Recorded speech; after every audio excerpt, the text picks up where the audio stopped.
প্রিয় দর্শক, আজকে আমরা ধাঁধার অনুষ্ঠান করতে যাচ্ছি। আজকে আমরা একটা ধাঁধা ধরবো। এই ধাঁধার উত্তরটি যে দিতে পারবে তাকে আজকে 500 টাকা পুরস্কার করা হবে। তো আমরা একজনকে খুঁজবো, দেখি কে আসে আমাদের সামনে। যে আসবে, সর্বপ্রথম যে আসবে তাকে আমরা এই ধাঁধাটি জিজ্ঞাসা করব। তো ইতিমধ্যে আমরা দেখতে পাচ্ছি আমাদের সামনে একটা ছোট্ট সোনামণি এসে গেছে। সোনামণি, একটু দাঁড়াও। তোমার নাম কি? সামিয়া ইয়াসমিন। আমরা একটা ধাঁধা বলবো, তুমি যদি উত্তর দিতে পারো তাহলে তোমাকে 500 টাকা পুরস্কার দেওয়া হবে। জি, আমি রাজি। তুমি কি প্রস্তুত?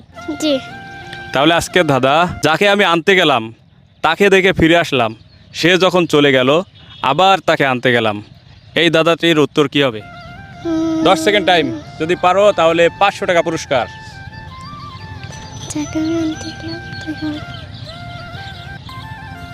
আমি তো 10 সেকেন্ড হয়ে গেছে। পারলাম না। ফেল। প্রিয় দর্শক, যাকে আমি আনতে গেছি তাকে দেখে ফিরে এসেছি, সে যখন চলে গেছে আবার তাকে আনতে গেছি। এই ধাঁধাটির উত্তর কি হবে আপনারা সবাই কমেন্টে জানাবেন। আমাদের ছোট্ট সোনামণি কিন্তু পারে নাই, 500 টাকা মিস করেছে। আপনারা যারা পারবেন তাদের জন্য 500 টাকা পুরস্কার রয়েছে।